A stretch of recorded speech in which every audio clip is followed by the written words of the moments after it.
good morning, good afternoon, good evening, wherever you are joining us from. I apologize for our delay in starting, but we had some technical difficulties. As you know, with live, that sometimes happens. So I'm Annette Richmond, and this is Content Marketing School. And I'm so excited to be here today to talk about SEO. And, I knew this was an important topic, and I appreciate Eric coming on my show and spending some time to talk about it with us. And for inquiring minds who want to know, Eric is my husband. So, yeah, he's not my brother, he is my husband. So, Eric, for anyone who does not know who you are and what you do, please tell us a little bit about you. Thanks, Annette. I am a search engine marketing consultant. So, in a nutshell, my job is to help your business rank higher on Google search results and Bing as well. That's the short answer. Okay. So, I want to jump right into this, and I want to start with something that you started talking to me about in the last couple of weeks, and it's Google's new, I guess it's what's it called, the helpful content system, which has plagued some websites. So can you tell us a little bit about that? Because, there are coaches, consultants, business owners in the audience listening who likely all have websites. So can you talk to us a little bit about that to get us started? Sure. Google applies a whole bunch of different updates to its core index over the course of the year. And the most recent one, and the one that's giving businesses fits all over the world, is called the Helpful Content Update. It differs from some of the other updates that Google has pushed out in significant ways. The usual update Google applies is for tweaking specific parts of the search algorithm to make them show better, more helpful results on the result page when you go there. The helpful content update is different in the sense that it doesn't change what your position is on the search result page. So it doesn't penalize you by moving you further down or reward you by moving you further up because of the content you've produced. What it does is it analyzes, using artificial intelligence, it analyzes all of the pages on your website. And if it determines that there are pages on your website that are not helpful, and I'll define what that is in a minute, it suppresses the number of times your website will be shown. So traditionally, if you did something bad, Google would say you did a bad thing and you no longer have the number 1 position, you now are number 20 or 30. Now what they're saying is, we don't think what you're producing is providing enough value to the people who are looking for it. So we're still going to show your content. We're just not going to show it as often. You have the same position. You have the same, for the most part, the same click-through ratio, but you have less opportunities to be shown. And it's done with artificial intelligence, as I said. It's been applied to a website that is in Google's index. And one of the things that's unique about this is that it's applied site-wide. So let's say you've got a website and you've got 100 pages of content on it. Normally, if there were 5, 6, 10 pages that Google found a problem with, they would provide some kind of a manual action against those pages specifically. The helpful content update says, okay, we've looked at your website and your content is deemed to be not unique, not well presented, not helpful to the user. So we're going to suppress your entire website. And it's hit some websites pretty badly. Personally, I have a pet project that has lost about 90% of its traffic, but there are major websites, particularly in the travel vertical, anything that provides lists of information. Some websites have been hit with 95% losses in their traffic. And it's forced businesses, in some cases, to completely redo their business models. It's a nightmare. So I guess the lesson here is when you are putting content on your website that you want to make sure that it is useful content. So you want to have something that's, would be helpful to the reader. And I imagine a certain amount of words, 500, 700, 800 words, something like that. Can you just give us briefly a couple of things that people should be aware of when putting content on their website? So I'll try. The key is still to do all of the things Google has been telling you to do for years. Write thoughtful, unique, relevant content. Make sure it addresses the needs of the user. And there's a little bit of science, a little bit of black box to that. I can't tell you that you should be writing 300 words, 500 words, 1,000 words, mainly because for the most part, websites that have been hit with this update have not recovered yet. So nobody has been able to say, oh, okay, I did A, B, and C, and that worked. It's very much still a work in progress. And in fact, the buzz in the industry is that Google has received so much flack about this because it really has tanked some businesses, that they are trying to find a way to mitigate this. It's almost as if they've turned the AI loose and it's out of control. It's just run amok. Okay, so then going forward, though, that's what I'm talking about. If someone is going to be working on that, they haven't been hit by this so far, they should make sure that the content that they do put on their website is helpful. And if they're using AI, they're not just getting the content from AI and then posting it directly on their website. That they are revising at least 20% of it. Correct? Again, I'm not sure that there's a percentage. The best thing to do here is when you've written something, try to put yourself in the shoes of the person that you're targeting your content to. If you're writing something about a particular topic and it's informational content, put yourself in the shoes of the user and make sure that when you're coming in, you're reading that from the user's perspective, that it answers whatever the question is that the user is likely to be asking. Okay. So that makes, I'm sorry, go ahead.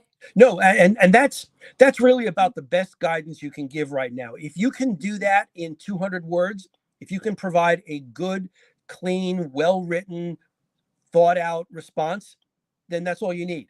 If it's going to take you 700 or 1,000 words to do it, then that's what you should do. But just make sure that whatever you're writing is really going to address those needs. As long as you can reread that to yourself and say, yep, this is helpful, you're in the right place. Okay. All right. Well, that makes perfect sense. So, one of the things that, since we're talking about content creation, primarily on this show, I do want to talk about SEO for LinkedIn articles. And one of the reasons behind that is the fact that articles on LinkedIn are indexed by Google. So if you have something that's performing well, you have a good shot to, have that article. Maybe I have a colleague of mine who says they get a lot of their business from an article that they put on, they created on LinkedIn, but it comes up very high in SEO on Google. And so it's been a big draw for them. And I also want to just mention that, I found reading the recent Algorithm Insights report that articles that are integrated into newsletters get 4 times the sort of the boost. So I just want to mention that. But talk a little bit about SEO for articles when it comes to putting an article together on LinkedIn.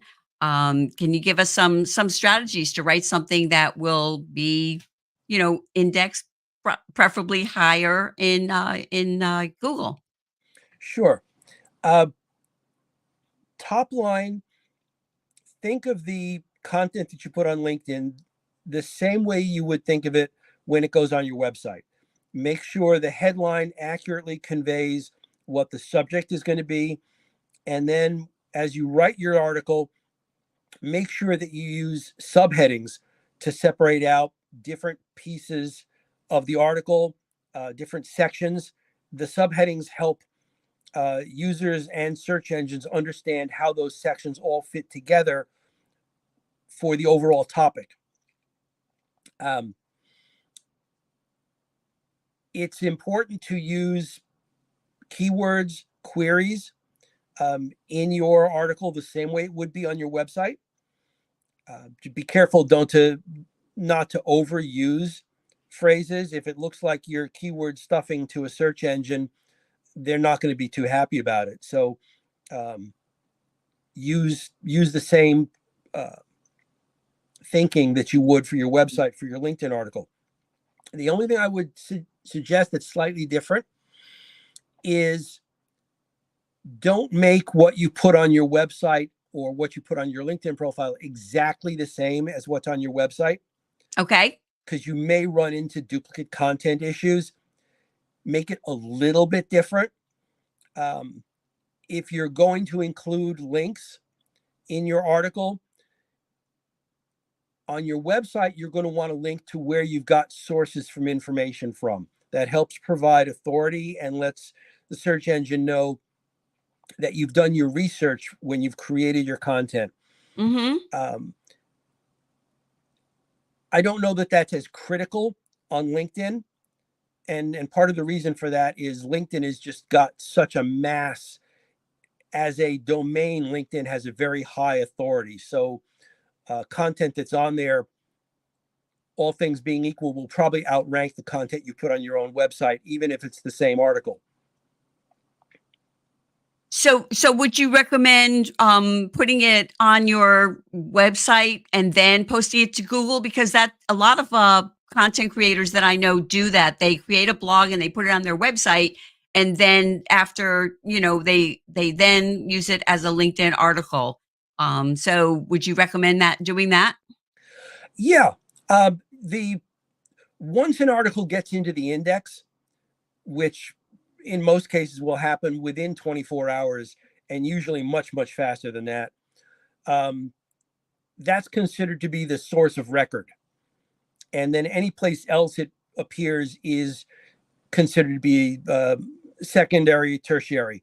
That's one of the reasons I say make it slightly different when you put it on LinkedIn, because you don't want it to be 100% the same. Mm-hmm. But yeah, if you publish it on your personal blog or your personal website or your business website before you put it on LinkedIn, even if it's by a couple of days, you should do better for your website. Okay. I apologize for some of the glitches as I'm looking at this. I'm seeing some of this stuff going in and out a couple of times. Eric, you popped out and I was just me. And then, so I don't know what's going on, but technology is always fabulous, when it's working. Yeah, I know. I know. So, one of the things that I hear a lot about, often from you, is the idea that keywords are important. And as you mentioned, you don't want to be keyword stuffing. I mean, that goes for a lot of things in your, people's in your LinkedIn profile and any kind of content that you're creating. You don't want to be keyword stuffing, but you do want to use them. Can you talk a little bit about 2 things? One, how to use them sort of strategically within the content. And we'll just keep on the LinkedIn article. So if you're putting in an article, which I guess it would work for a LinkedIn article or also for your website, how do you use them strategically within the content? And also, how do we find them? How do we know what to look for? When it comes to the keywords, and where do we find them? So there are probably two different ways you can approach this, Okay. depending on where you are in your content creation process. Let's say you've got a particular topic that you want to write about.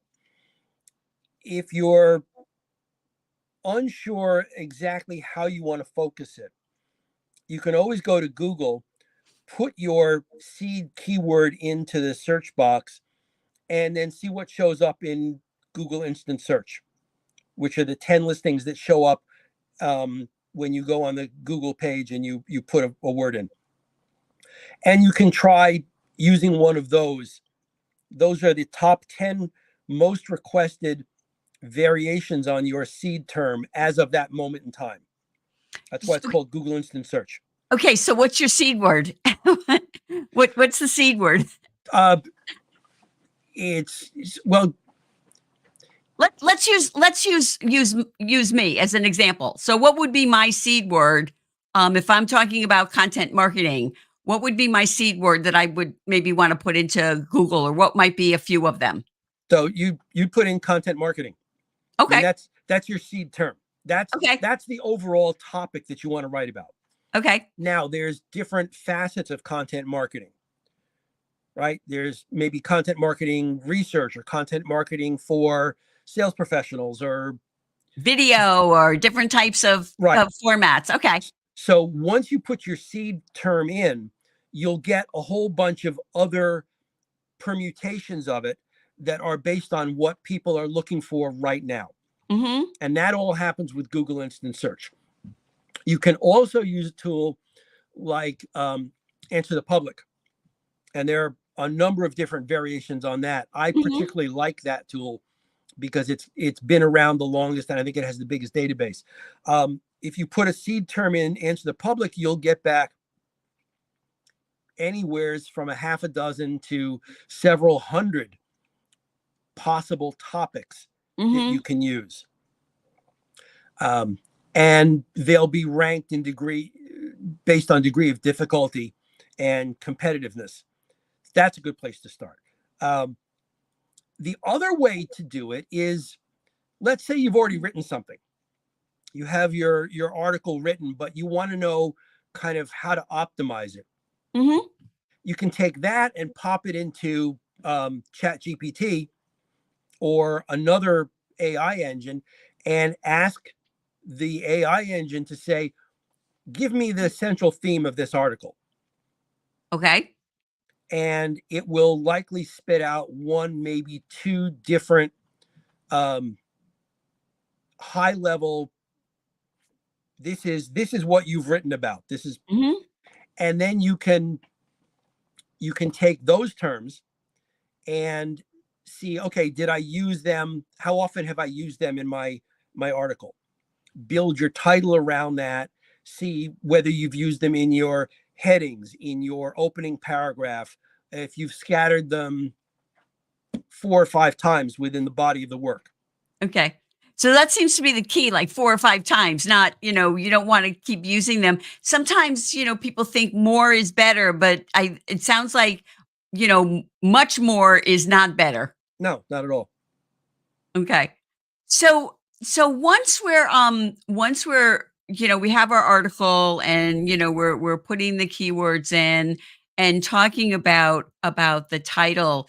Do you have any suggestions? Because I know there are a variety of different ways that you can get different titles.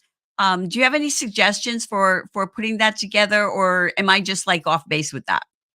No, not at all. I like using Chat GPT for that. Okay. So I will take my article, and with version 3.5, you have to paste the entire article in. With version 4, you can just give it a link, Okay. which I do sometimes for my clients. I will put in a URL and I'll say, please analyze this URL and give me 3 or 4 sample SEO titles and sample meta descriptions for the article. And it will happily chug away and spit that out for me. And then I can tailor those if I don't think they're quite right. Okay. So I just want to let you know out in the audience, if you do put questions in the comments, we will be able to see them here in the studio. And I know we started late and I had a couple of comments, people saying, are you there? Are you there? But we are here now. So if you want to do that. So also most of the people, we both use ChatGPT. Most of the people that I know use ChatGPT or some type of AI. But what about for people who are not using AI? What do they do? Old school. Read the article and say, again, you have to know what your topic is, and you have to understand you have to write it for a particular user's intent. So intent is either informational, navigational, or transactional. Mm-hmm. I'm sorry, what was that again? What were those 3 words and why are they relevant? Because I don't, for anyone who doesn't understand, because, I'm not an SEO guru, so I want to make sure that other people who are not will understand what you're talking about. Okay. So when you write a piece of content, it won't get shown on the search engines, any of them, if it's not presumed to address the user's intent when they write when they type in a query. So, for example, this is a big one. Someone goes to the search engine and types in Amazon. That's a 1-word query, and Google is not going to know whether you're searching for information about Amazon.com Mm-hmm. or the Amazon River or the Amazon rainforest or really tall comic book heroes, female comic book heroes. So it's going to present you with a variety of information. If you type in Amazon rainforest, it's much more specific, but it still doesn't know whether you're trying to find out how you can book a trip to the Amazon rainforest or whether you're interested in the geology and the vegetation of the Amazon rainforest. One might be, well, if you're looking for a trip, you might be in the information gathering stage. Okay. Or you might be in the stage where you're looking to buy a ticket. Okay. So one would be an informational query, one would be a transactional query. Okay. If, on the other hand, you were looking for Amazon, the retailer, that would likely be a commercial query. Okay. Or it could be navigational because you're trying to navigate to that website. The point is that every search that's done has some kind of intent behind it that falls into one of those 3 or 4 buckets. Mm-hmm. And if the content that you're writing, if you're writing informational content and somebody's looking to buy a plane ticket to the Amazon, Mm-hmm. they're not going to show your page. Oh, okay. So that's how it selects Google selects what they show. Right. It's based on Google's understanding of the intent behind the user's query and matching that up with the content that you've written. Okay. So when you're crafting your titles, you have to be cognizant of the user that you're trying to target and what the likely intent of their search is. If you write an article and it lists the top 10 strategies for content creation, Mm-hmm. That's going to be an informational query. It won't show up if somebody's looking for information on tools to help them create content. Okay. Well, that makes sense. And that's very helpful. So I always like to, the time has just flown by as it always does. And I always like to ask my guests at the end of the show, as we're getting towards the end, if there's something that they'd like to share. I mean, we've covered a few different topics that I thought might be most helpful.